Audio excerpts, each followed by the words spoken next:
Chelsea now. Liam Rosenior already won his first match as head coach, but he has admitted that injuries are playing a key part in his selection decisions for tomorrow's Carabao Cup semi-final first leg against Arsenal. We've had no injury problems coming out from Charlton, which is a really, really good thing. I'll make a decision on Cole, Reece and Mallow tomorrow. I'm giving them some extra time, and doing the press conference 2 days before is not ideal. Sorry about that, but I've got time to make a decision. I haven't made a decision on the team, and we'll make that decision tomorrow or the morning of Wednesday. We shouldn't have any broader concerns about the fitness of those players. Are they just being managed? They're being managed. And it was a good time for them to rest in the FA Cup game. And I believe in this group. There's no reason to take risks on players' health if you believe that you can win the game and they can come through and get extra training sessions and extra bits of work, and that's the way it's worked out so far. Carve, I find Chelsea interesting. Are the hierarchy just going to say to Rosenior, those are your players, coach them? I wouldn't put it quite like that, but the way I'd put it is that Chelsea have got a very strong squad, a very young squad, and I think the new head coach is aware of the fact that he has got an incredible squad to work with, and he wants to work with that squad. So I don't think he's in a position where he's going to be saying to the sporting directors at Chelsea, I've only been here for 5 minutes, I want this, this, this and this, and the window's about to close, can you go out and get them for me?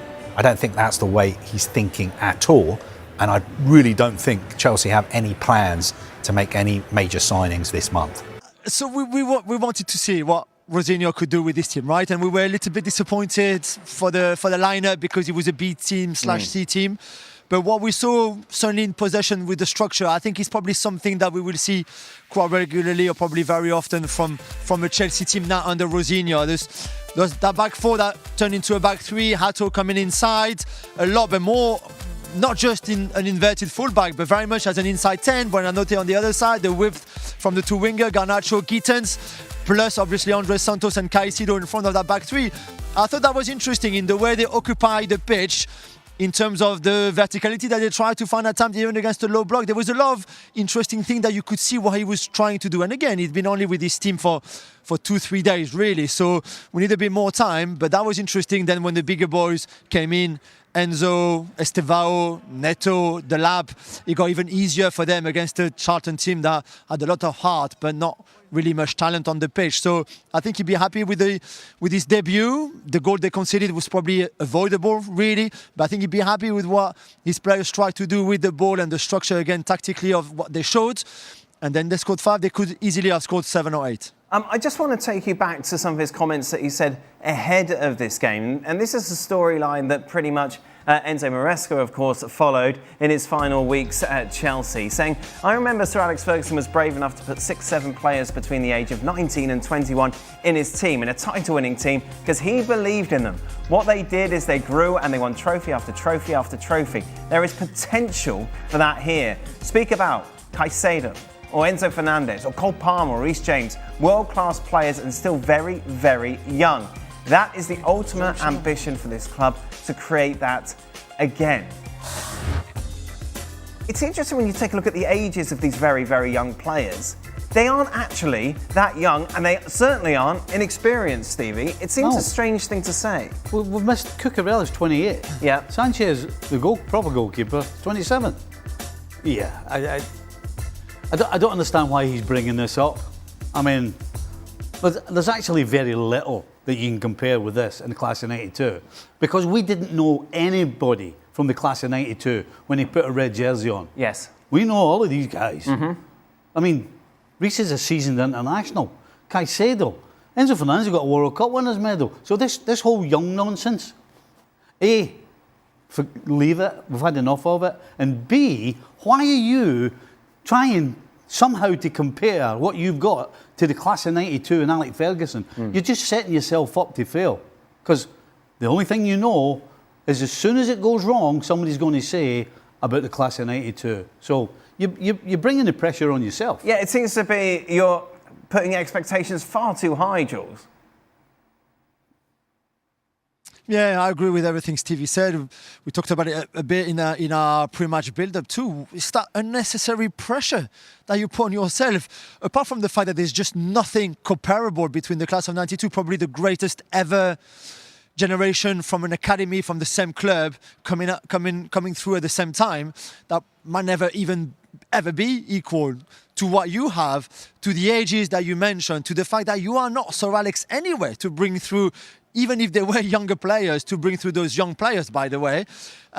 It's weird, is it, to bring the fans on board and say, listen, this is what, because obviously there was a lot made here in England about the fact that he's a United fan. He was very open about it when Strasbourg played away at Aberdeen in the Conference League earlier this season. He was all about Sir Alex and how much he admires him and how much he's his idol and example, and United this and United that. So maybe that was a way for him to just go back onto the Chelsea side in a way. But apart from that, it's pointless to have said that, and again put the pressure on you, on your players too. And not sure I really understand why he went there so early, because he's usually very good in terms of speaking to the media, his communication. He's a smart kid. That didn't really make much sense. Today, we are a good team. They've been well coached. I've made no secret of that. There are other elements to football other than tactics. Tactics are one element, shape, systems, technique. They're all wonderful things. But there are other things that I feel like maybe we can improve on, and that's what we'll keep working on, as well as the tactical side of the game. Dan? I want to focus on Jarell Hatter, because he's not had the easiest of times, and he's a young man coming over from another country and so on. How pleased are you for him specifically to score his first goal and prove himself? He's 19. I saw him play at Fulham. I was so impressed with him then. He's taken that form on to another level today. And not just in terms of his goal, I felt his defensive attributes were top. His way that he settled the game down in possession, the way he defended 1v1 and still had the energy and speed to get forward to help us into attack. I know a lot of these players, they're outstanding young players, and it's been a really, really good start for him, but a really good start for all of them today with me. We'll do two more, Jacob, then Davide. Do you see the Charlton goal as just one of those things that can happen in a game, or do you see it as something that can't happen? Yeah, I got... Championship side. Forget Championship side. They're a very good team from set plays. We knew that. That's something. We score the second goal from a set play. They score their first goal from a set play. They're crucial.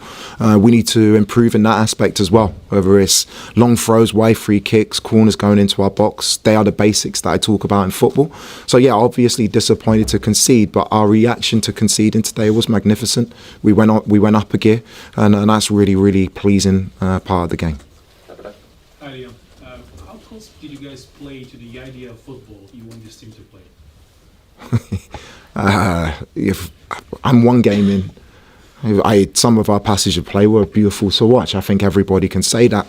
We've got magnificent players. My idea of football is not important. It's about winning games of football consistently. It's a good start, but it's just a start, and we have to stay consistent now in a very, very hectic schedule. Okay, thanks guys. Thank you, good night.